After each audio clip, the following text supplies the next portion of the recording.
Hello, we're back again. Here we are. I'm Jen Brazelli. And I'm Kyle Godby. And these are field notes from the swamp. And today I'm just going to pick at random from the many stickies in our board to surprise Kyle with something. So let me take a quick look. I caught off guard here.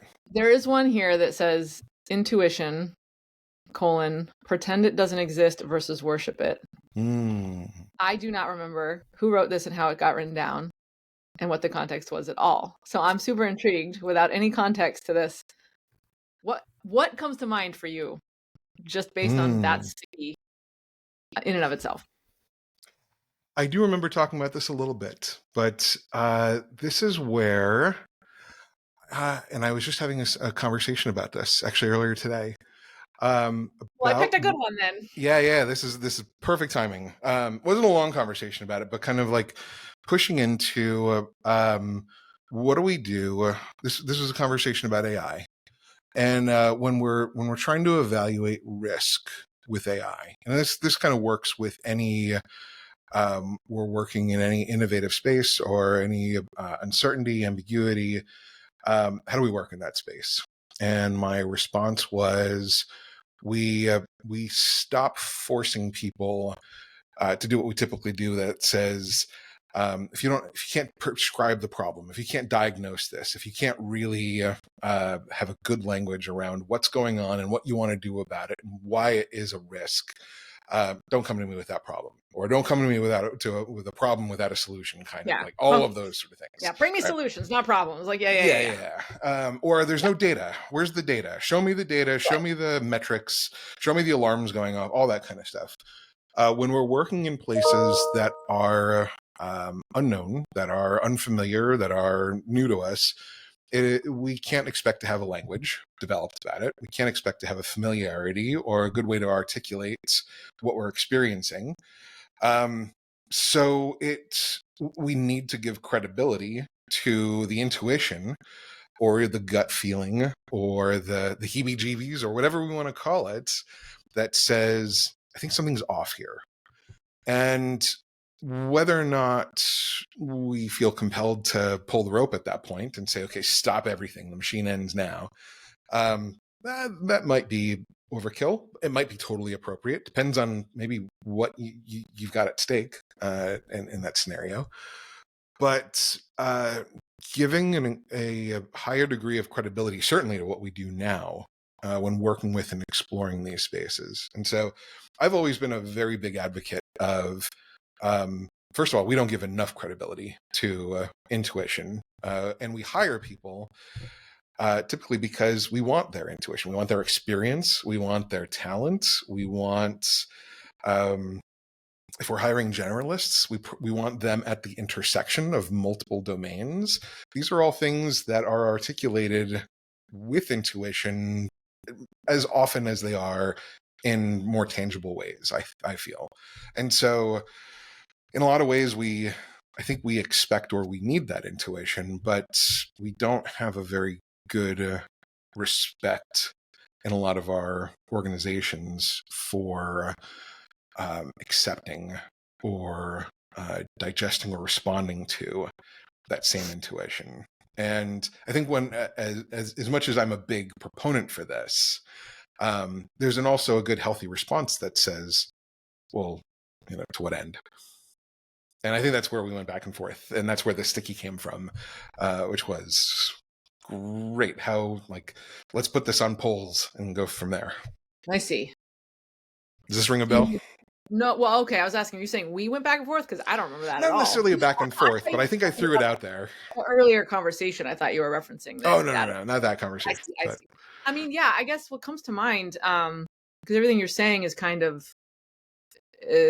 just reminding me of this sort of parallel structure that a lot of complexity informed kind of practices raise, which is how much all the way. Like, there's polarity here, which whatever, we can say what we want about polarities in general, but there's the challenge of the word intuition itself means a lot of things, and I think probably is something that has to get nailed down a little bit, but not too much. Don't make it so explicit, but there's for some folks, the word intuition is just a catch-all for anything that doesn't have any data to prove it.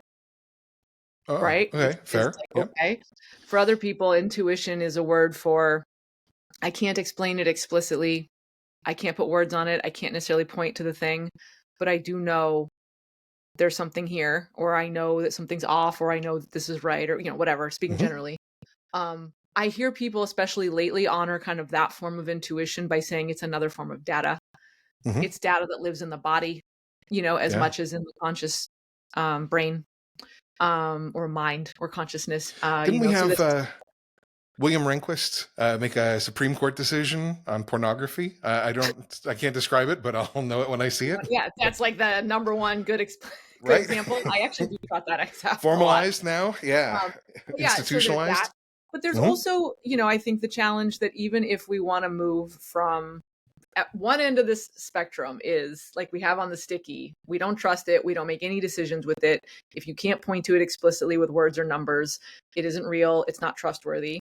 All Hmm. the way to intuition should be the core driving everything you do, which I did not hear you say, but I think that's the challenge. If we want to take the two ends of the spectrum, the other end of that is intuition rules the day, and your data is a supremacist kind of eugenicist kind of way of thinking, like at its Hmm. extreme. So, intuition all the way, right? And like, of course, no extreme is ever going to be the right thing. Sure. But I think the challenge in finding out a healthier place for like where intuition plays into our work requires us to actually think what we mean by intuition, because we can mean intuition in the sense that you were alluding to, which is I've got data that is experience that is stored in the distributed consciousness that is beyond just me, but it includes my body and not just my brain. It also includes the context or the other people in which I'm interacting, that nobody could put words on it, and yet is this extremely powerful form of intelligence or decision Hmm. making potential that people don't have a word for, so they just grab intuition and say, bah, it's just my intuition, or my designerly intuition, or my womanly intuition, or my this or that early intuition. But I think there's also the form of that is not well informed, that is not effective. Just because it's your gut or your vibe and it comes from life experience, it could also be colored or filtered through trauma or through life experiences that are very narrow and don't take into account like broader things, so such that like intuition is not always, people are like, let intuition be your guide, and I generally am on board with that thinking in a lot of parts of life. It's not always a good guide. It's not always a guide that has seen all the weather patterns that you're about to face. It's not a guide that might know the full terrain without its own map, right? So Hmm. I find this to be an interesting question for people who, as they especially get into systems or complexity or other kind of forms of work that we're always talking about, is there is this desire to move along that spectrum from completely disregarding and discrediting forms of knowing or sensing that can't be made so explicit, but we call that intuition, and then we feel like we need to defend it. And yet, how far do you go in that direction without recognizing that you can harm yourself just as much by over relying on vibes? Uh, yeah, and you're right. No extreme is beneficial. I Disagree with me on something. Put a no. stake in the ground and be like, Well, the fuck. yeah. Here comes the disagreement. And maybe it's not a solid disagreement. It's a not yet to an extent, because I think Okay. so Go I'm ahead. I'm sorry. rounding those edges. Fine. I'm going to find Um, a way to insult you at some point. It's fine. Go ahead. go for it. The I think we are really, really adept at the discrediting of intuition today. That if we run into a problem where we've overcorrected so far that we are now fickle and we are like running with every whim that is presented to us, then I think we need to go to the cautionary tale of, okay, how do we plant ourselves? How do we stabilize ourselves a little bit so we don't get carried away with every bias and every whim? But I think we're a long way from that. I think we're still, if we're, I think we need to be pumping that energy into getting away from the It's fair. bring me the data, bring me the solution culture that we have now, long before we're considering how do we walk back from that to find some sort of in between that makes some sort of sense. It's funny though that you go, okay, because at the surface, I wouldn't fight with the statement that generally we've got a long way to go before we've overcorrected. So don't worry so Mm-hmm. much about it. It's a little bit like the not all blank, not all hashtag, not Sure. all whatever. It's like Jesus, okay? Just it's always been like this end of the spectrum. Can we move a little bit in this direction without yeah. So I'm not trying Yep. to do the like not all data, hashtag thing here. But Yeah. it's interesting though that when you said overcorrect, you went to like um someone following whims and being fickle, and that's like not at all how I would see overcorrecting on Mm-hmm. towards intuition to look. To me, overcorrecting or over worshiping intuition simply just means you lose any kind of grounding in any kind of um, I want to say empirical, I want to say observable, but those words Yeah. don't do good justice here for reasons that probably you get. Maybe most anybody listening might understand why. But to me, the overcorrection around intuition is simply to do the literal thing that it was trying to get away from, which would be to ground intuition sort of above in a hierarchy of value, above data, above something you can observe or study, or to do it to the exclusion of or to the discrediting of whatever is in opposition to intuition. Which again, if we're saying it's all data, then to me the disparity or the dichotomy actually dissolves for me, which is why I said earlier, I don't think it's a polarity anyway, but Sure. we can still operate at that level. But I think it's less about a fickleness or a following every whim or letting biases guide us. And the actual overcorrection would be that you've become completely untethered from a way of doing anything that involves the other end of a feedback loop. Tie it Mm-hmm. back to a way where you can see if what you actually are following is your gut or your intuition or this fuzzy thing that can't be made explicit, but yet you just have a sense. If it isn't tied to if what you do with that data, what action or decision is taken, Mm-hmm. is not tied in some way to something that allows you to engage with the world around you, and there you've gone off in this kind of like, is it just me following my feelings or whatever kind of way someone would collapse the phrasing. That's to me the overcorrection. The fickleness doesn't feel like a danger to me. I don't think that's a given, but I think it's more about ensuring that the concept in like certain like clinical worlds is like the notion of like reality testing. Like once in a while, you've got to bring it back and actually find out, not was your intuition right? Like did I Mm-hmm. predict this with some anticipatory flavor to it, but more like, all right, I had a weird feeling. So I did some sensing, some probing of the environment to figure out, how to engage, even if I can't talk about it, and bringing it back to, well, was my gut right or wrong, or not right again to be correct, but was what I was feeling, did it bear out in a way that I either wanted or didn't want it to? Is what's happening right now something I want to see more of or less of? Is the thing that I'm trying to express some concern or the desire for some friction or to pump the brakes on something, to your earlier example around AI? Mm-hmm. You don't just use the intuition to guide what you do. It might just be that the intuition is your best way of identifying there's something here we should look more closely at, or again, add some friction to something. Right. But I definitely, the reason I want to try to find a reason to argue with you more on this, which probably isn't going to happen, is because I still, and it could have to do with who we see in who's in our networks, who's in our feeds, who's visible in our worlds. But there's definitely a lot of folks who, much like when they learn about complexity or systems more generally, are like kind of at this end of the spectrum, being like, Mm-hmm. screw your data. It's all about intuition, vibes, channeling the like universal consciousness to guide what I do, like taking it off that into that end of the spectrum, which has, hey man, there's a role to be played for some of the sort of spiritual practice that gets linked into that stuff. Mm-hmm. And I appreciate when people talk about other ways of knowing, they're Mm-hmm. going beyond just Western science, these groundings, right? Acknowledging there are many forms of wisdom, there are many places that wisdom comes from, and we still have a long way to go before we're really, honoring and taking advantage of these ways of knowing to create some more desirable futures. But what I watch is that as soon as someone goes, you guys over here are missing out on this thing, which is appreciating how valuable the data is that we get from our non-conscious, tacit, embodied knowing, and run all the way over here to be like, screw you, I don't need any of that other stuff. It's just me and my non-conscious, tacit, embodied knowing. And there is some usefulness to the explicit and cognitive knowing that we're all used to. And I might just be seeing more people do that than you are right now. So in my world, Fair. I'm seeing a Yep. lot more people to their detriment and to a lot of our detriment create a bit of a dichotomy here that I think is more problematic than it should be. That's fair. I'm gonna throw a couple different. We're gonna zoom in a little bit. I think because I think there were a few things you were hovering around. So I'll throw two out there.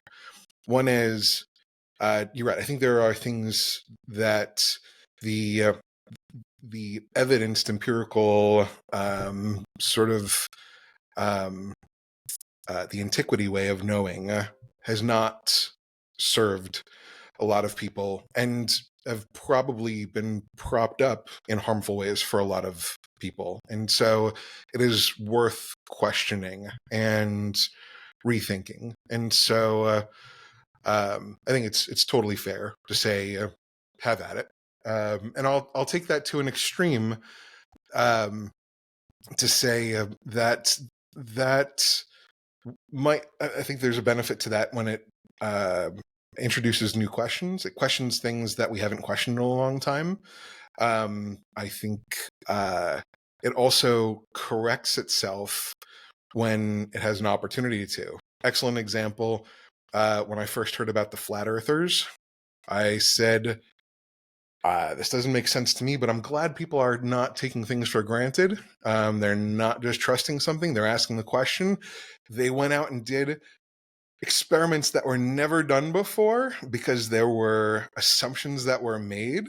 They built this gyroscope that was never funded because nobody cared to. We just said, we think that this is the thing. Everything points to it, but we don't have the specific reading because this gyroscope's too expensive to build. They built the gyroscope. Now, the good news is the gyroscope confirmed the theory, and that's wonderful. The bad news is this is the moment when the flat earthers stopped asking a question and going through the scientific method and became a cult and just said, They were this is never. inconvenient. They were never, though. That's where I'm going to fight Fair, you on this. fair I enough. won't get behind This that is where I because they appreciated never the were in question. good faith. I appreciated the question. I don't know any of them personally. The belief system, I'm not questioning, but I love when people kind of go, I'm not taking this for granted. Let's Of course. actually go. And that's what But they you did. can use that as a shield for things that I would never support, and probably some things you wouldn't either. You can use that in a way that is either made as a cover for something else that is far more nefarious and far more harmful. And that is where I think this gets tricky. Yes, absolutely. There's plenty of opportunity for phrenology, without a doubt. Yep. But see, I'm not even really, it's not even that stuff. It's like modern wellness, the MAHA, Make America Healthy Again people. Okay. You know what I'm saying? We all feel like we can identify a flat earther or a phrenologist from a mile away, and we can draw some really neat, tidy boundaries between what makes their work pseudoscience or wrong in black and white terms. But we might like at least the spirit of what they've done, which is to say, they're asking new questions.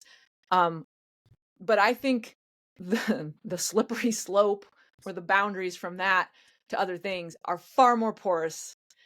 And it's not far from, let me do my own research.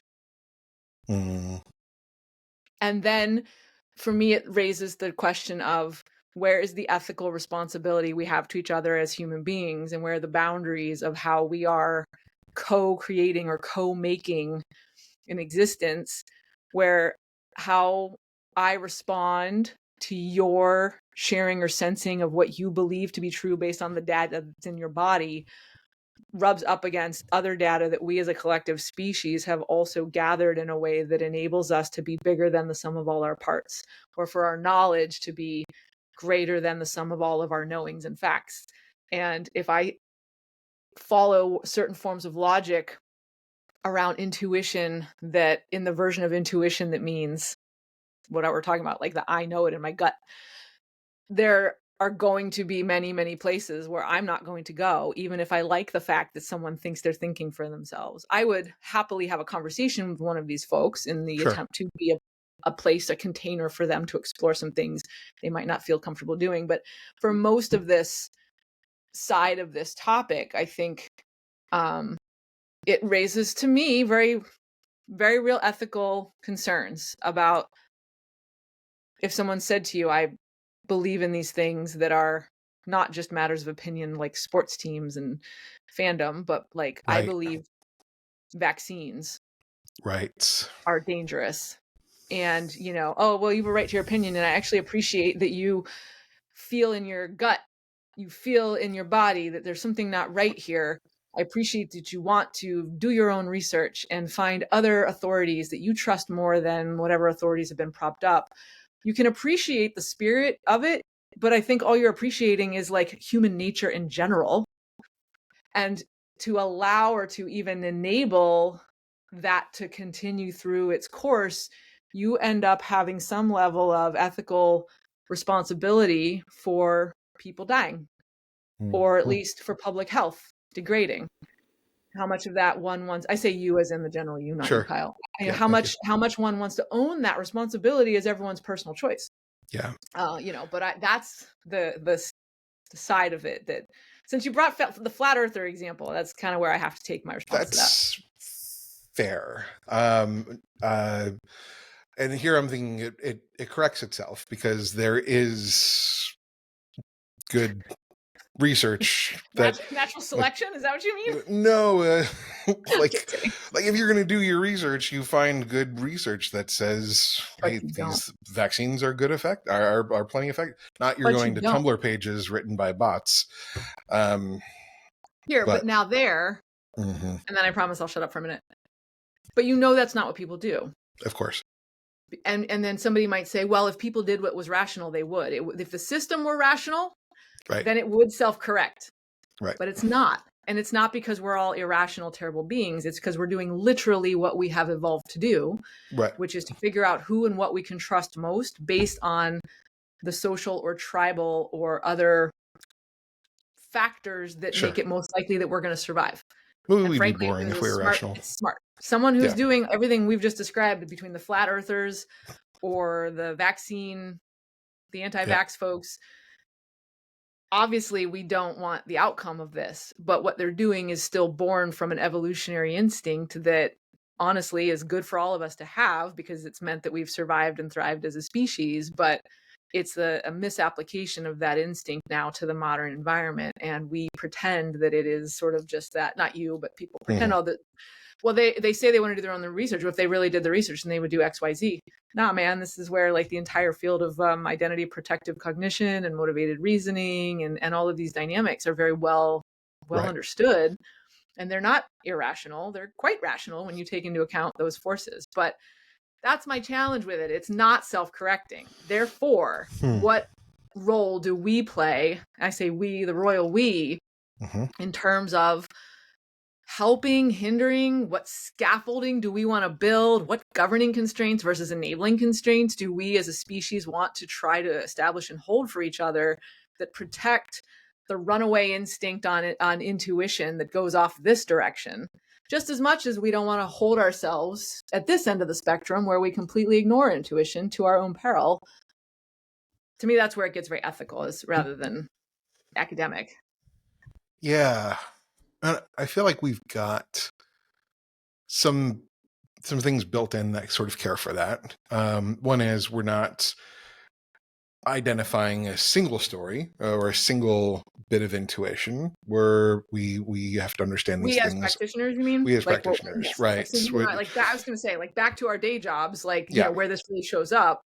Yes, It's Go ahead. not, that's the story. Let's hone in on it. That's an anecdote among many. So, and it's not for the sake of one of us to make a decision on. It's among a number of stories for a number of people to make sense of and digest and process and act on in whatever natural way that becomes an action. Um, so hopefully that rounds some of those edges and does not push into extremes of throwing out any kind of empiricism, moving into something too erratic, or create clusters of groupthink if we're doing our job, and also diversifying where those stories are coming from and staying away from homogeneous sources, ideally. Yeah. So that was one. Where was the other one?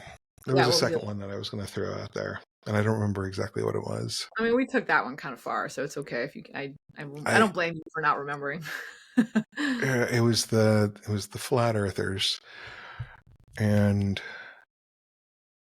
I don't remember. That's all right. I mean, I think part of this, just all of it does really just reinforce to me, though, that the challenge is the word intuition. I actually am remembering right now. This is kind of bringing up a memory that I think when I gave a talk. I think it might have been when I was at the Service Design Global Conference, not last time I was there, but 2 times ago. So this would have been Copenhagen a couple years ago when I gave a talk. And then I was on a panel that had like all the talks from that morning, all the speakers. Mm-hmm. And I don't remember the context of the question or even what the question was, but I remember the answer that I was giving was something about intuition. It was literally this. So this is, me 4 years ago, basically saying everything, that Right. we're saying right now, being like, so same old shit. Jen's Right. a broken record. But I basically was emphasizing the importance of recognizing and appreciating other ways of knowing beyond what you Mm-hmm. can point to visually or numerically. And I said something to that effect. And I said that there is an important role to play for the form of information that is stored in bodies, and not just your body and others and around, and the synthesis of what is blah, blah, blah. And I said that, and then somebody kind of stood up and like did like a yes or an and to my question. They were like, well, how do you say all of that and then at the same time prevent what we see so much of, is when a designer sort of describes their thing as designer intuition, which is then a shield for generally Western white North American, I guess, maybe not Sure. Western, whatever, like design decisions being made for people, on people, not with Mm-hmm. people, and I kind of sat up there and was like, well, I don't have another hour to talk through this, so you're not going to get a satisfactory response. But this is reminding me of that, because so what I'm bringing this back around to, because that's not wrong. It's like people have used and weaponized intuition because it's fuzzy and it's a little bit of like a foggy kind of thing. You can kind of do the like this with it Yeah. and use it to do or be anything you want. And so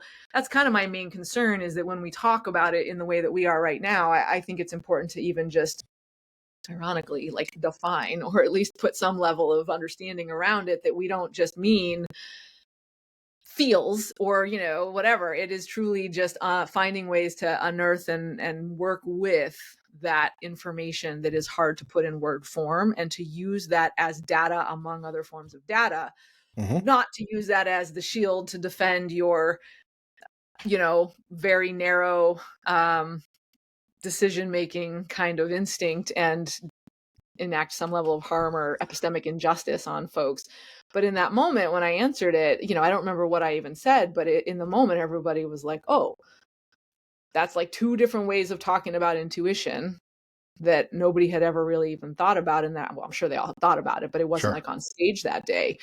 And that's, I don't know, that just to me again reinforces that we probably just need better ways of talking about it. It's actually one of the reasons I don't generally just use the word intuition by itself anyway, because Mm-hmm. you also hear intuition and you think of all the other things, like I said earlier, like woman's intuition. Right. Okay. Yeah. Things like that have some various connotations and Right. histories tied to them. Modifiers. Yeah. Yeah, right. So basically that idea this is why you hear me use other phrases like, again, information, experience, expertise that is embodied. It's stored in your body, in parts of you that may not be conscious, but that does emerge and arise in moments when it's valuable. And the extended form of it that is between you and others, that can't be contained in just one of you. People use all of that stuff. They use this catch-all term intuition for it that really isn't like a good apt use of the word. So maybe what I'm ultimately doing is rallying for like the word complexity. We just need to be a little bit more careful with our language. There's also, I can think of a number of instances where everything you're saying, I'm saying you're sure that you're right. It can absolutely be abused, that there is absolute value in what we've learned. We don't just throw out all of the research we've done and everything we've earned up until this point. There's absolute value in so much of that.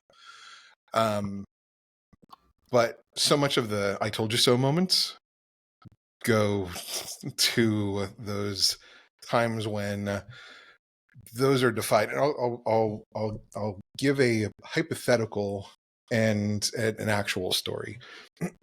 So I'm at Capital One. I'm working with a team that does records, and they send stuff off to a vendor that scans stuff, and then they store the physical copies, and then they archive the digital copies as well. And we're moving everything from on-prem servers to off-prem servers to cloud servers. And the two people that manage this relationship with the vendors that monitor the progress of all of this document scanning, I'm helping them with their process and all the errors that they have pop up. And through that cloud transformation, they're noticing new errors they've never seen before. And they're trying to raise the alarm. And they're saying, we've never seen anything like this. We don't know how to describe it. We don't know what's going on. But I think somebody should look closer at this. And I think they're doing exactly what I would want today. That's what I would coach people to do. That's what we should do. And I would also say, go look closer at it. Ask questions. Look at it from multiple different angles. Bring in everybody involved in this and see it from everyone's own angle and domain, and interrogate it from a number of different levels of expertise, right? But it has to start with that this doesn't look right. I'm used to an equilibrium that doesn't exist at the moment, and I can't explain why. And that's where we were. And so I helped them super fast. Yeah, Let me please. just ask to clarify. Yeah. Is what you just described, are you giving that as an example of intuition? Yes. It's okay if yes. Okay. Yeah. I want to let you finish. I'm gonna let you finish. Not like that. I just wanted to understand that piece of it because I have something to say about that, but I want you to finish first. Yeah, and it's not that the errors themselves were, but the level of alarm that they were calling out. Like, hey, we should stop everything, all hands on deck, as opposed to this is a business as usual operational firefighting that you have to go through just to maintain continuity. I think I even said this earlier, but it might have been before we hit record, so maybe not. But to me, this starts to go beyond what I understand the word intuition to be meaning about. And this is a question of noticing. Yep. I do not think is the same. I mean, they're related in strong ways.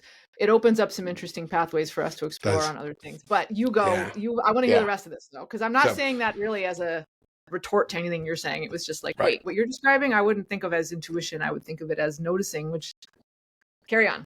Yeah. Well, I think I'm putting it in that bucket largely because it met the same response that you would expect of show me the data, articulate this in a way that I can escalate it the way I need to. If you want this level of attention, you better show a case for it, all of that kind of stuff. And the answer was, I can't. I just think that something is far more grave than I can describe with the words that I have access to. It just feels wrong. And the answer that they finally got was trust the process. And that was reiterated more than once. And then when I raised it, it was the pushback that I got: trust the process. And then I'm at an HCI conference in Orlando, and I'm walking around with my Capital One badge. And on the news that morning, everywhere, is how we just had a data breach that hit 100 million customers, and it was the largest data breach in the history of data breaches. And now I'm like advertising, and so and a lot of the conversation was around cybersecurity at this HCI conference. So of course, like, I'm fielding questions, like I'm doing PR for Capital One at this conference. So that was very much an "I told you so" moment. That was ground zero. That was actually us. That was that process. Those three people were noticing things that were going missing, and it wasn't within the capacity of anyone else surrounding that to. I don't want to say it wasn't within their capacity. They were trained to say, I'm not going to pull the cord here. I'm not going to give this any more attention than what you give me reason to give attention to. And when I say reason, I mean justify it in a very traditional case and provide numbers and provide impact reports and provide, a formality that doesn't exist currently. And without that formality, you got nothing. And it wasn't until the formality presented itself as this catastrophic failure that it became apparent that there was something there. And the hypothetical that I'll tack on to the end of that is, let's go back to January of 2021. You've got a room full of epidemiologists that are working on the distribution of the COVID vaccine in the United States. And a few people that work in social sciences show up and say, this is probably not going to work the way that you expect. Vaccines have become politicized. And there probably, if that ever happened, there wasn't a response to it. If that happened, there wasn't a response to it. Are you just? It wasn't considered. Is that based on? That's a have you read hypothetical. anything about that, or are you just riffing off the top of your head? I'm just riffing. I'm saying, like, imagine that sort of situation where there is good science on how to distribute a vaccine. We have that. Yeah. But now an anomaly pops up where somebody produces a theory that we're not talking about vaccine distribution as a logistical problem. We're talking about it as a socio-political problem. Yeah. What do you do as an epidemiologist that says, I've got decades of data that says this is a logistical issue that I'm solving, not a socio-political issue? I mean, both. So for what it's worth, I don't want to do a side quest on that topic. That did and does happen. There is, but I would say this: it wasn't like a couple ragtag social scientists were like, hey, I got this little blip on the radar. Why aren't you guys listening to me? And the epidemiologists were like, no, we like science and we're doing it our way. Like, I hear in these two stories more about people who were able to read a weak signal or notice an anomaly, engage in some level of novelty sensitive processing. That's the right way to put it. Weak signal. Yep. There's a noticing happening. And for me, these are actually two cautionary tales that have nothing to do about whether we believe in intuition as a legitimate knowledge source, and much more about whether these infrastructures or organizational systems, in the sense of how they are incentivized or propped up or scaffolded to operate, have been enabled or not to actually respond to that. Because in the case of Cap One, I can't speak because I wasn't in the middle of it, but what you've just described to me is that nobody said, I don't care about your gut feeling on this, guys. It was, prove to me that taking a bigger response to this right now is going to have the financial impact it needs to have to justify it.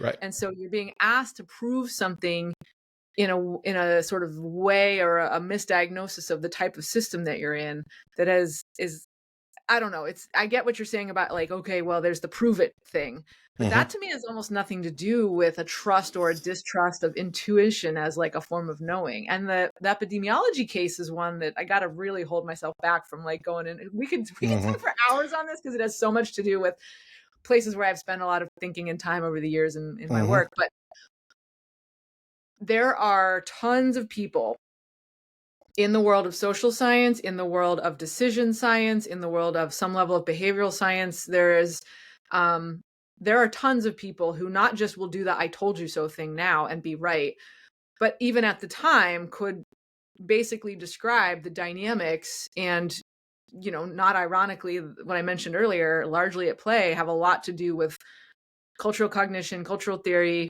Yep. motivated reasoning. Again, it's the kind of thing that you can use to explain after the fact, but you can't always use to predict from the front, right? Sure.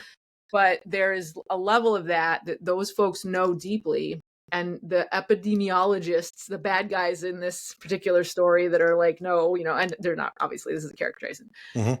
There are plenty of them who would even know and have access to and have read and some of them I know personally who were like, we knew this too. Mm-hmm. But the structures we're stuck inside are too rigid.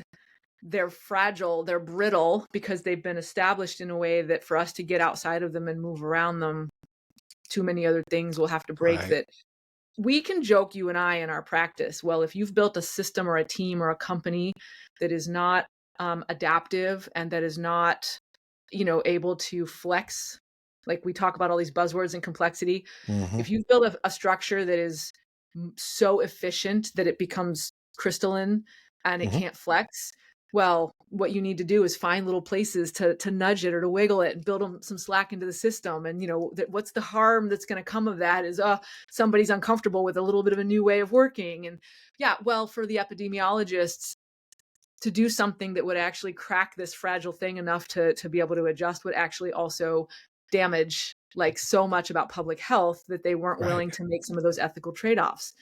And you could argue in some very, very, very convoluted and messy ways that a little bit of what we're seeing today with the MAHA Mm-hmm. stuff, is partly the price to pay or the debt being paid on some of those choices, right? So like, Right. anyway, what I'm getting at is in a very yes and way, because I'm done trying to argue about intuition because I don't think we still can't argue. Well, I want to Trying. come back a little bit to something there because you said But something interesting. okay, But go. that's fair. But Yeah. I think that what I'm hearing too is that like there's the prove it, post hoc thing at work here, and the importance of noticing as one, but then for whoever is in a position to do so, to highlight and respect and acknowledge the noticing, the weak signal, the anomaly, the people. Dave's favorite radiologist example, that's more about Mm-hmm. like inattentional blindness, but like the idea that there are going to be people in any given scenario who are going to raise an alarm, and to give them a little bit more respect and more play. The argument there for me is not you need to respect the power of intuition. It's you need to like respect the fact that these are the exact people that are the sensors that are going to give you that magic ability to predict the future that you think you're going to get from your data in other forms and isn't coming. So it's more about being set up and ready to take some of those lightweight early chances on, let's listen to what these guys have to say. And I think a lot of that is just more about infrastructure, at this point. Yeah. I don't know, man. I mean, infrastructure is made of people. Don't get me wrong. I'm talking about infrastructure in the relational sense. Okay. Yeah. But anyway, go ahead. What were you going to say? Okay. No, I don't know. You kind of touched on it. I was going to say then let's forget about intuition and let's talk about the credibility of what becomes a signal when we call it a weak signal, because it's very easy to discredit a signal before we are able to, because it was identified as a signal. It was just discredited as a signal. And that itself is problematic.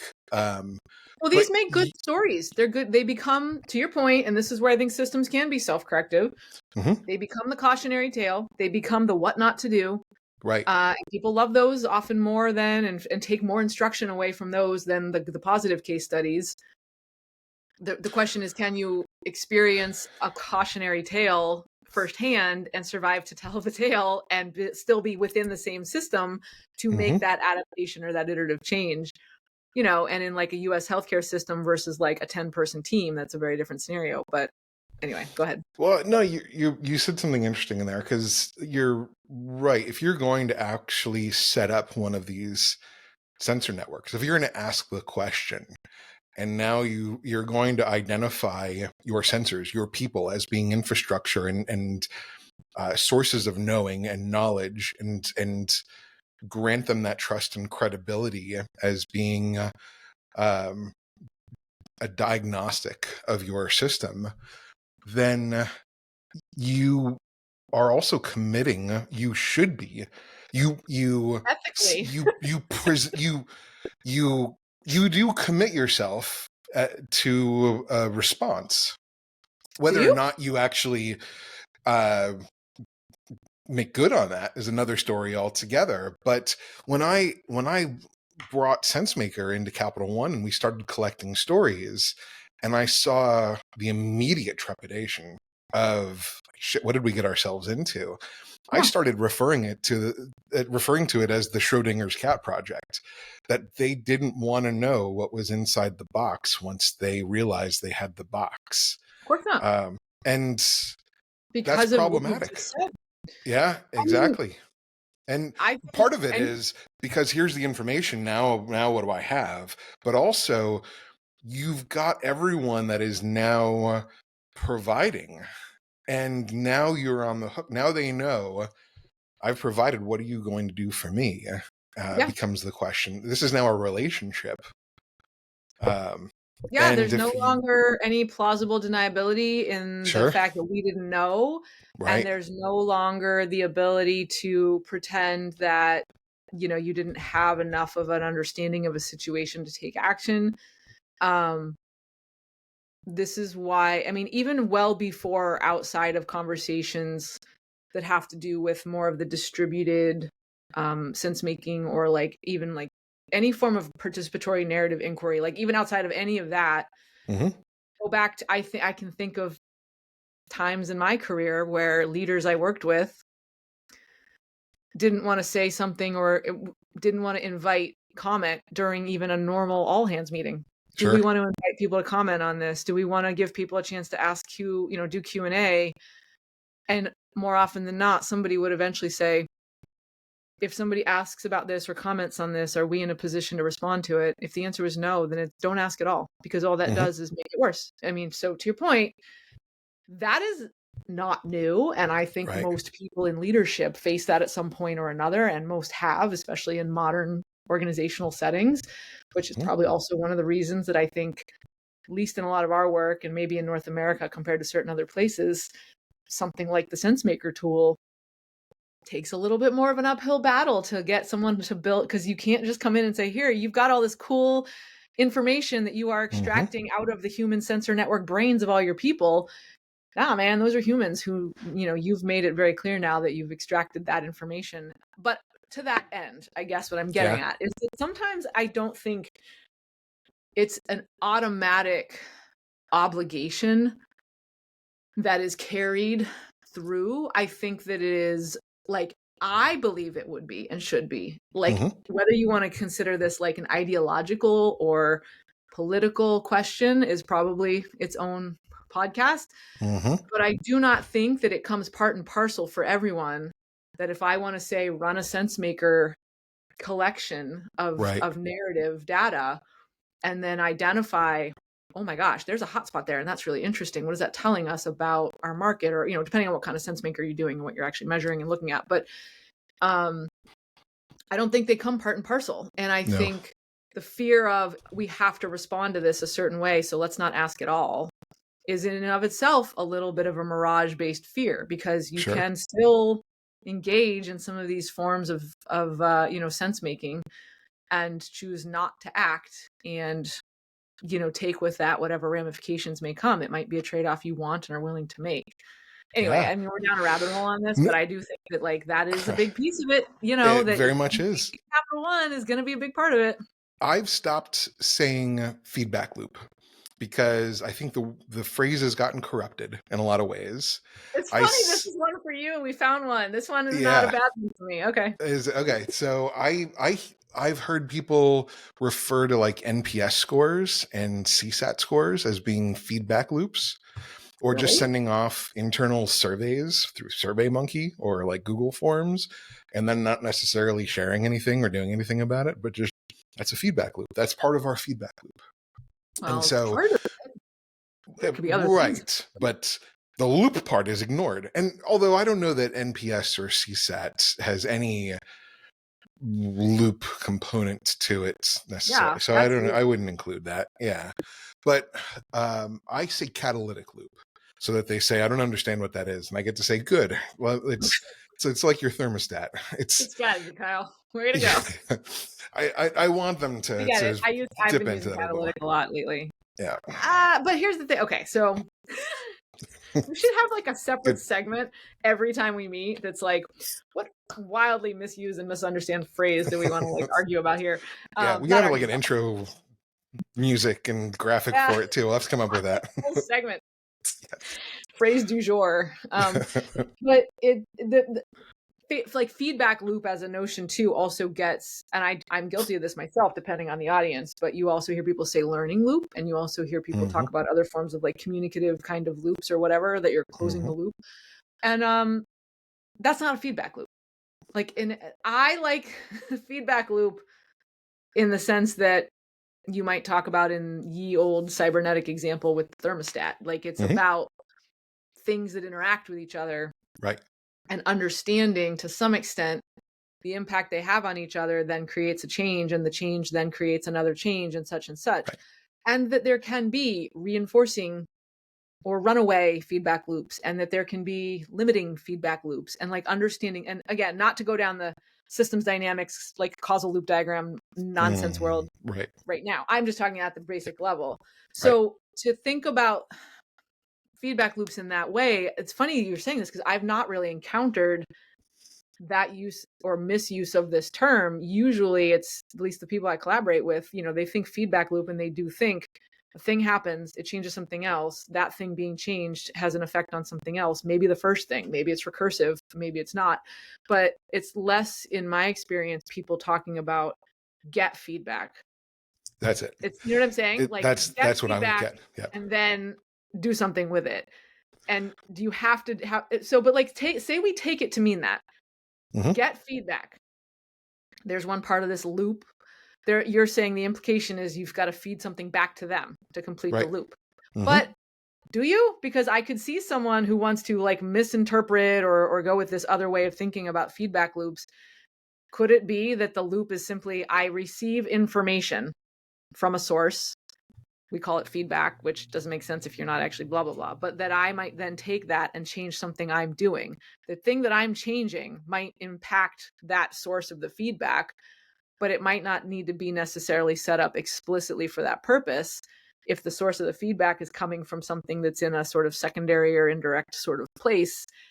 Again, this gets to a place where I know most people using the phrase aren't thinking about it, but I'm just kind of blown away that you're encountering people using it that way. Oh So good for yeah. you. I would not say Yeah. feedback loop either. I would say I something and else. I think it's primarily like a lot of older designers that are used to releasing surveys or using surveys as research tools that are now working a little bit closer to a systems thinking world that have now just Mhm. adopted that I terminology see. and I see. replaced Probably a lot of like surveys. vanilla meadows kind of stuff in there. Like, Yeah, and uh, but now like product has adopted it to an extent as well, and so fine, run with it. I'll use catalytic loop so that we can differentiate that there is a response component to this that creates a tension in relationship that we are engaged in, that it is not purely extractive and single duplex the way that you're referring to it as. Because what, and to your point, like I think it would be fine if we solicited information and then responded by saying, "Thank you for telling me all of this. I'm not going to do anything about it because I don't care." That would still deliver a response that would that's a create complete a loop. reaction and Yeah. would complete that. Yeah. Then we would be Or responding to to what be that less response is. caricatured about it though, also you could say we've taken all of this in, and we just recognize we are literally not capable as a Absolutely, current ecosystem to respond to any absolutely, of this. yeah, Take that for what you will. To me, that starts to get into like, okay, that's like informed consent that you're offering sure, people as to whether they want to stay involved with you, right? Like, absolutely. so there's an important role for that kind of thing to play. But wait, okay, but hold on. So this catalytic loop concept, what happens Hmm. in the scenario where it's like the Cap One example, or maybe like the AI example, where people are Hmm. saying we're seeing something and we want to slow something down or be a little more reflective, be a little bit more deliberative. Like, I wouldn't use catalytic in that phrase, because it's kind of, you're asking for this to be some kind of a, maybe we're just getting on different meta levels of what the loop is. But like, to me, I wouldn't call that catalytic, because you're not catalyzing something. You're not trying to make it happen faster or easier. You're actually wanting to say, wait, let's hold on a second. Let's slow it down. Let's add a little friction. Let's say, let's, Yeah. And it has to, what are you it also, catalyzing in those examples? I think the catalytic component is that there is this relational exchange that is, it is not going to be, if I'm soliciting a response from a piece of the organization, 50 people or so, I'm one of those 50 people. I'm saying, here's my observation, and maybe here's my ask, or here's my feedback, or something along those lines. If I'm not given access to the other 49 people to make sense of those responses also, then if my expectation is probably just left with what my own response is. And my response might be that weak signal. And so I can't just be left on my own to say, this is my magic wand response. And I just expect you to respond to me individually, and I will notice that you have delivered what I've requested here. I need to be able to see where my observations are in response to everybody else's. Yeah. And then from there, I need to see how that's digested and returned from whoever is soliciting this, and what that relationship looks like. And I don't expect it to be a one-to-one relationship where it's just reflected back. It goes through some processing. So this raises something, but before I do that, so I assume you mean it's catalytic in that it is catalyzing a response, whether the response is to enhance or to pump the brakes. Sure. Yeah. Okay. Exactly. I can live with that. Yeah.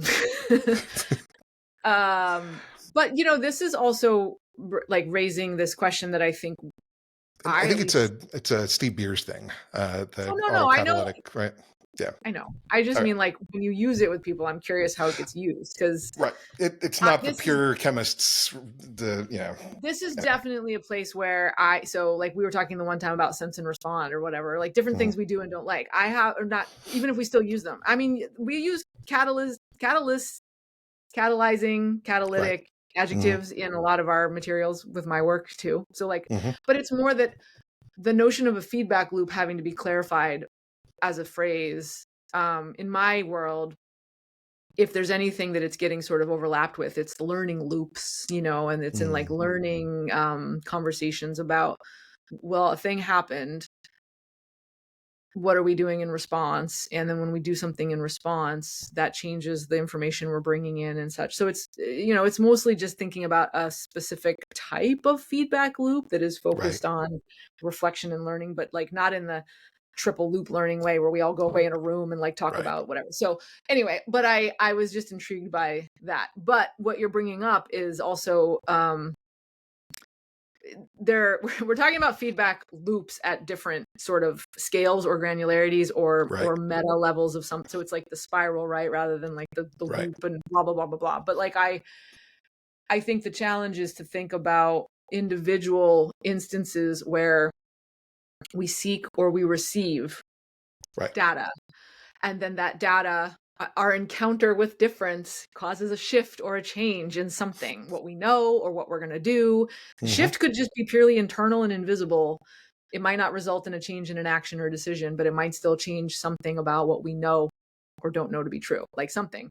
But then that shift then occurs, and that in turn then leads to different information that does get shared back and forth and whatever. And I can see that is how, if I think of catalytic feedback loopish kind of things, I get that. But I thought you were talking about it at the level of like, we need to respond to this. It needs to catalyze the response in a positive or enhancing way. So however, now just because it's on my brain. And I think there's so many people probably like listening to this who are like, when you, so especially if someone's a leader, if any of Mhm. y'all 5 people watching this have or been very close to like the very senior most people in your orgs, you know that the one other fear that people have is that if I'm going to ask people all these questions, say we do a sense maker collector, say we make the dashboard public so anybody can see it, or at least all the people who responded can see it, so they can do exactly what you're talking about, see the breadth of all the responses, see that I might be an outlier dot. That's really Mhm. interesting. Or, oh, wow, I'm over here with this crowd, but there's another dot over there. And it helps put in perspective your own expectations, because the Mhm. spotlight's it's not just on you and your experience and your needs. It might broaden your understanding of what other kind of responses might take place in response to all of that data. So like all of that's great. But then I think the fear becomes, is every person I have engaged in this process, if all 50 people or 100 people who responded to the SenseMaker collector not only respond, but also get to see the dashboard, are all 100 of those people now going to want to have a hand on the wheel in the decision I'm about to make? All Mm. those 100 people have other jobs to do that I'm paying them to do. Not only do I not want all their hands on my decision wheel, I also want them to spend their 9 to 5 doing the work I'm paying them to do, not fretting about whether my response as a leader who has to make a decision about X is going to be what they want. Now, and I'm not talking about decisions in the sense that there's a lot of forms of decision making that are best pushed as far down and to the front line as they can be at the level of the information that they have, right? I'm talking about, there are decisions that someone who's up in some like C-suite office, for better for worse, is like the only person who has the power or the nerve to make. And I hear oftentimes that little fear in their brain, which is like, it's not just what you were saying before about if they give us the information, there's going to be an obligation to respond. It's, I do all of this right. I show everyone that all the individual folks get this like, whoa, aha, about what they're seeing. And Right. yet at the end of the day, I'm the one who has to put a signature on a reorg, or I'm the one who has to put a signature on a contract, or whatever it is. And you start to get into this place where, are the 100 people involved in this going to want to all start to be part of like a decision-making committee? Mhm. Are you telling me this is now going to be a consensus-driven world? Because I don't want that. And I think a lot of people who do this are going to expect that. Have Right. you encountered Yeah. that?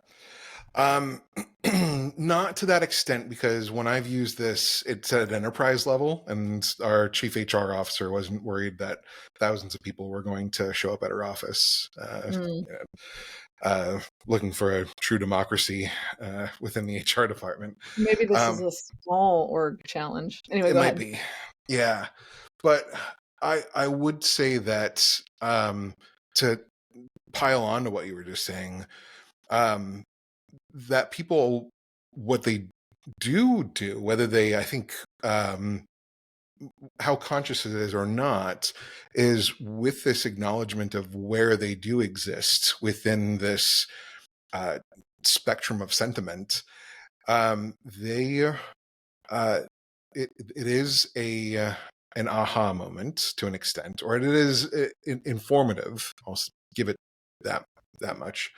That may inform new action, may inform new decisions, may inform new opportunities that allow, that take the pressure off of senior leaders to have to make these grand designs and these big decisions that they now have to put their signature on, and put everybody in a position to say, what can I do within my agency to get to those stories that I want more of and less of? And part of that process is to make sure that they're included in those conversations.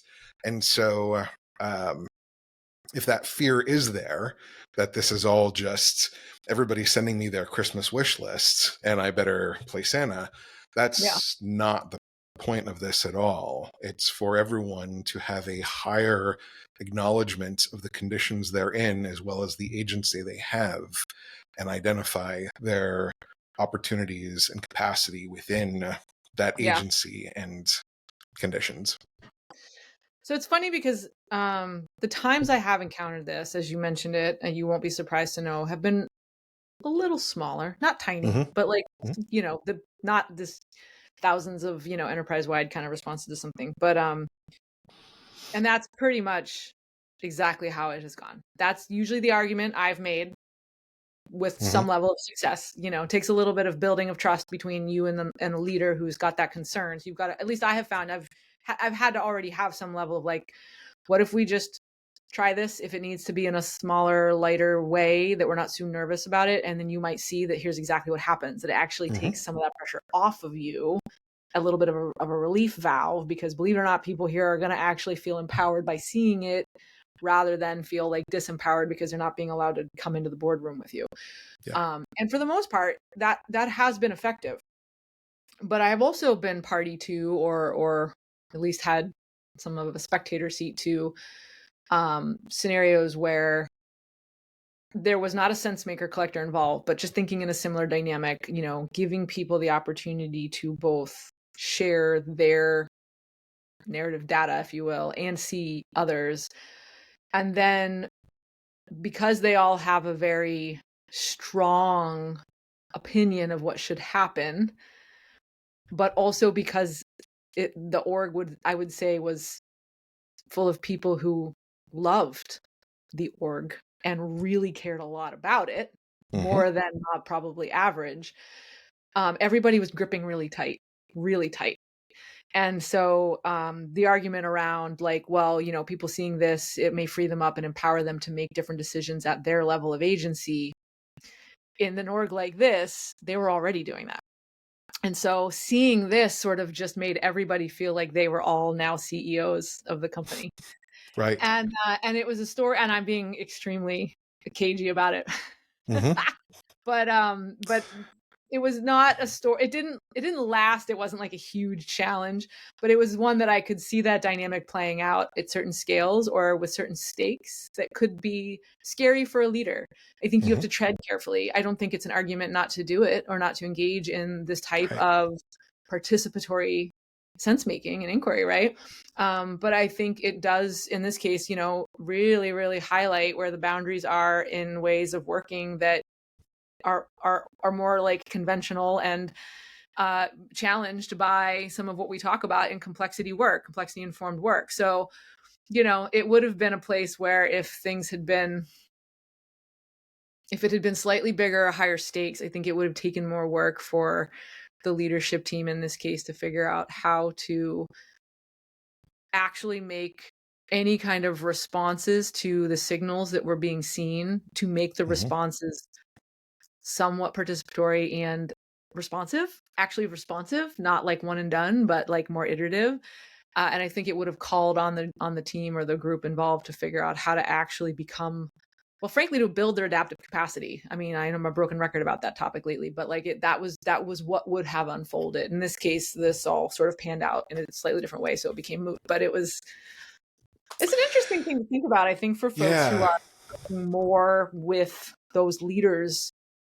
Because I also will say this too, like when you hear other people like sometimes when Dave Snowden gives some of his most compelling anecdotes or stories in his talks or podcast interviews or whatever, he gives the impression of like being in a room with a bunch of C-suite decision makers, Mm-hmm. and you've got your sense maker dashboard on the wall, and Mm-hmm. they go, what is that? And doing that theoretically then results in that leader going, see that green dot?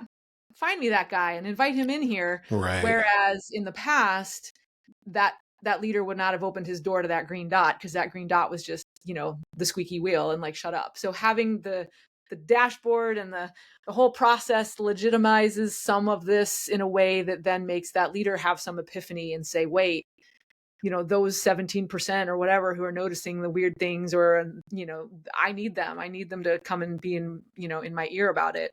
But Mm-hmm. I actually think for a lot of us who are doing this practice, like we are day to day, I'm rarely in the CEO's office with a sense maker collector dashboard. Mm-hmm. I'm here down and I'm helping it be more participatory in the process of itself, and not just, we did this, here's the data, and now let's go figure out how to go and, do our entangled trios or do our this or do our that as a response. I don't know. Do you have anything to say about that? Like, that's one thing I find sort of interesting.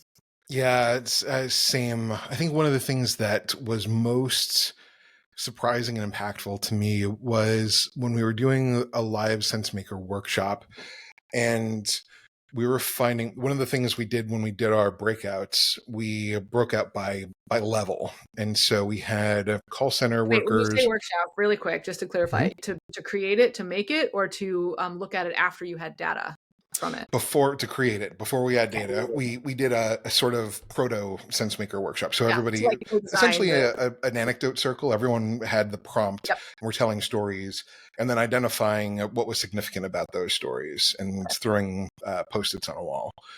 And to create a place where people felt safe to share, everybody was broken into groups by level.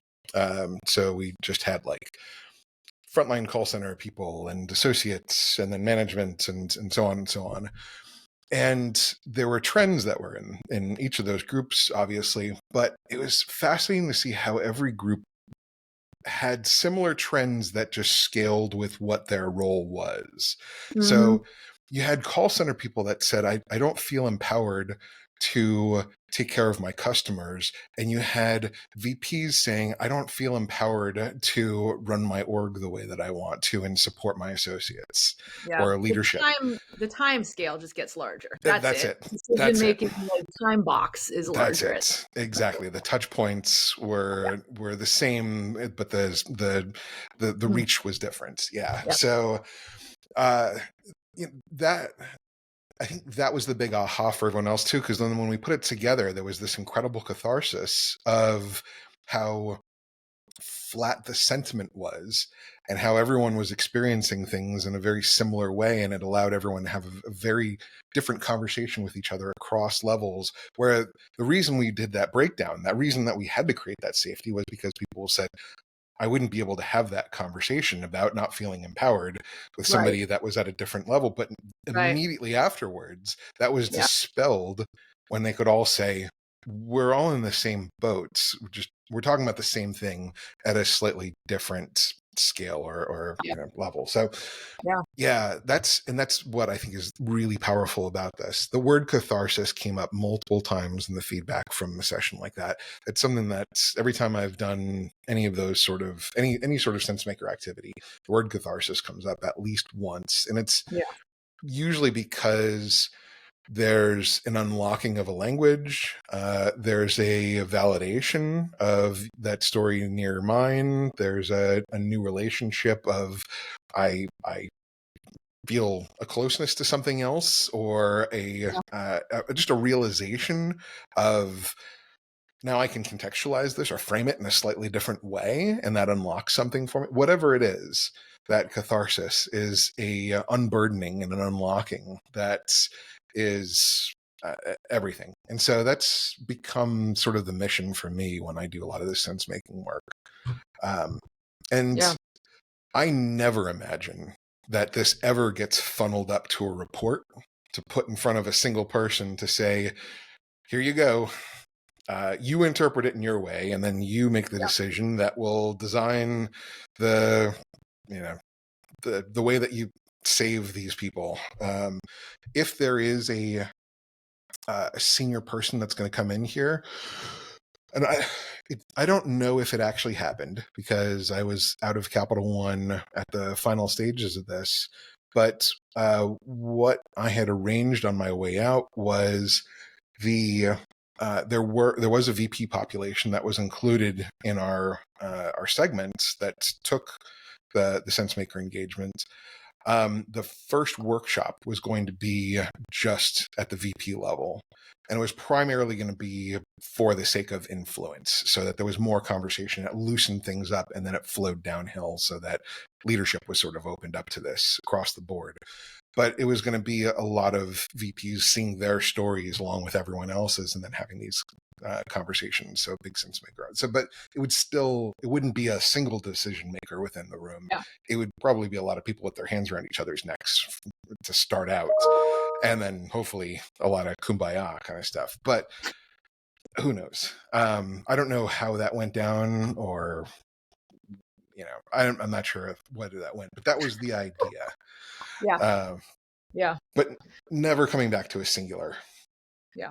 Well, point I of mean, and I failure. think I don't think that I don't think it's necessarily a bad, and I was kind of intentionally like mischaracterizing too what I know Dave is usually talking about in those examples, but I could see one getting the impression that like the sort of Right. platonic ideal of doing one of these types of engagements is that you've kind of, you know, sent the collector out and gotten all this info, and then you've convinced a bunch of executives to do a thing because you have this like super convincing, powerful, to see earlier point, this thing is what actually gets you the buy-in and earns you the credibility, Right. and finally they'll listen to, you know, those Right. signals or the wait a minutes or those errors are coming through faster, we should do something, you know. And it's really not, that's not really it. I mean, sure, there are scenarios where the leadership groups see these things and have some ahas, but I think what you described is so apt, especially, you know, even in situations where you're not, they have nothing to do with like a sense maker or any kind of this particular type or that particular type of activity. If you are gathering people in any kind of facilitated way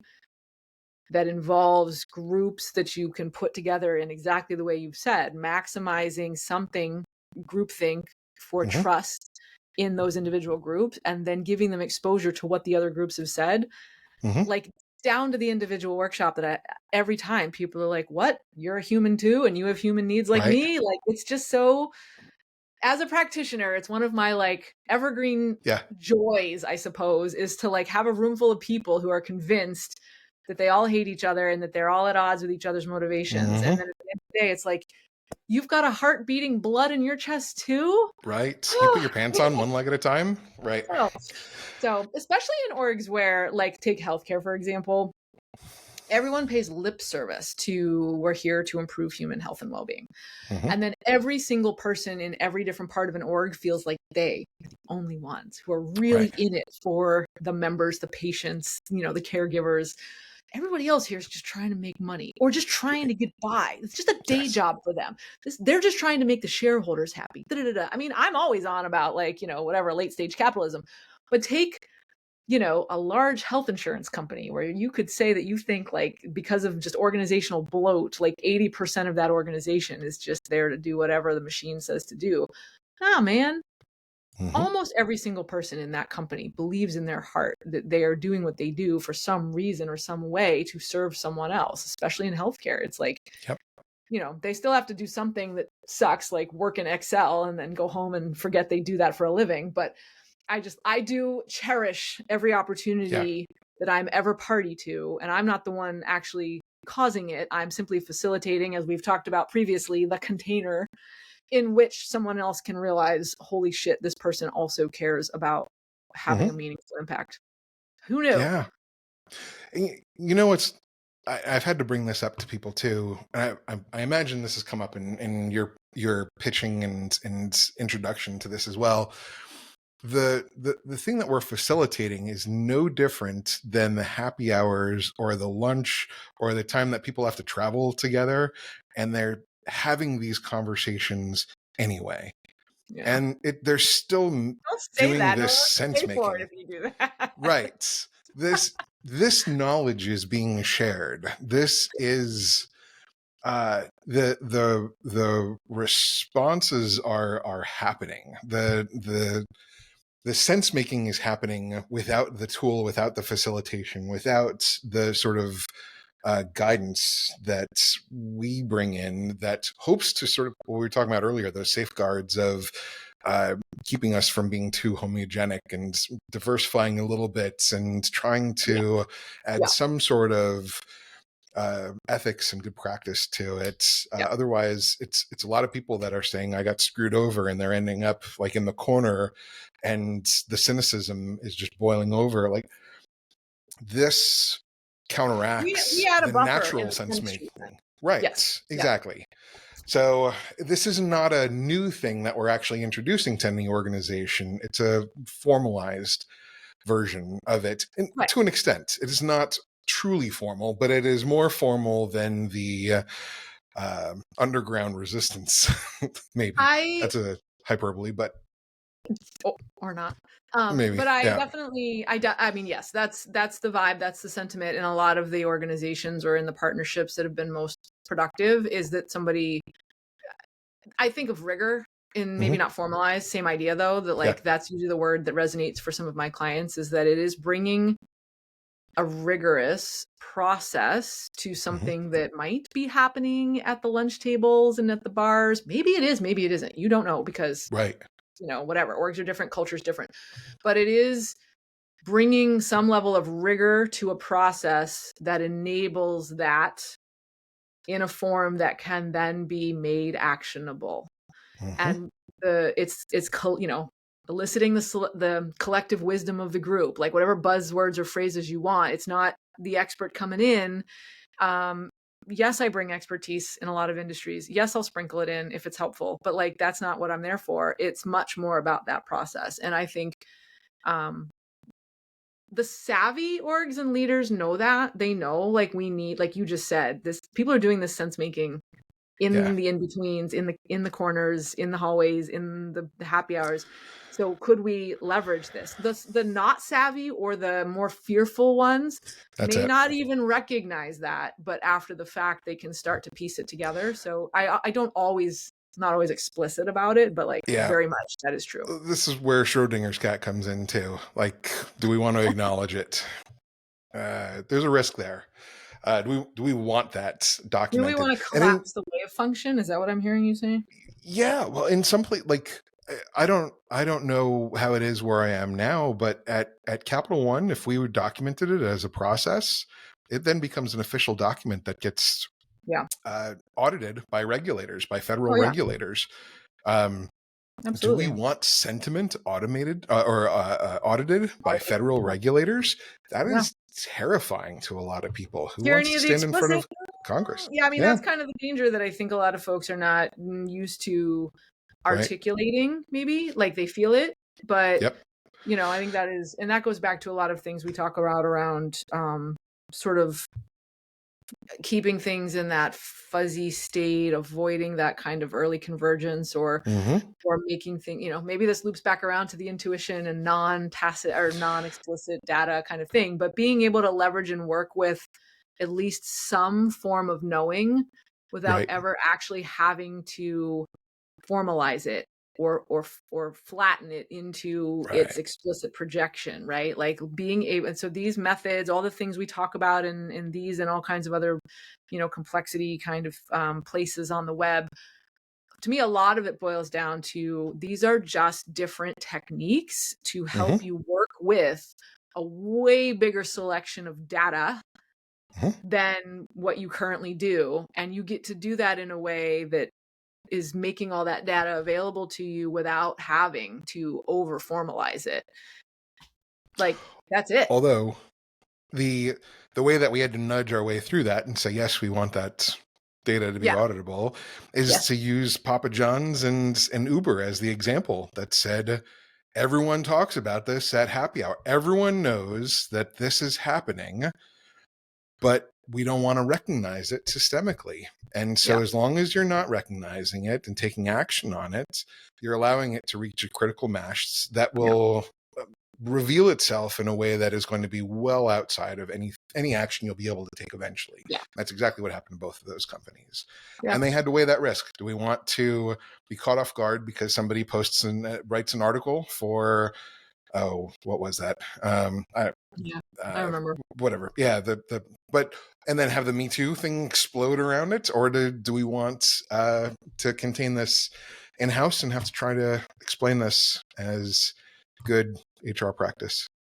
I mean, Up to I you. said it earlier, but having some of those examples is always handy. Like, I very rarely, everyone knows I try my hardest to avoid giving examples and case studies. Hmm. I think most of us know and understand in complexity why, but I'm always going to have a few of those negative Yeah. examples handy because it's helpful. It's more instructive for most people. Right. And even if there's not something particularly like that you can extract as don't do this, it's much more about tapping into that understanding from an instinctive level, Yeah. that there may be something here that we can also either leverage or avoid depending on which thing we're trying to address. Right. That's where folklore Um, comes from. yes, which is again back to intuition. Right, exactly. Abstraction of What did cautionary you mentioned tales. the other day the common the trope about like what men are philosophers and women's old Yeah, wives' tales, right? Like right. that's right, Yeah, exactly. That's a yeah. perfect illustration. That's Beth. That's Beth Smith. Yeah, exactly.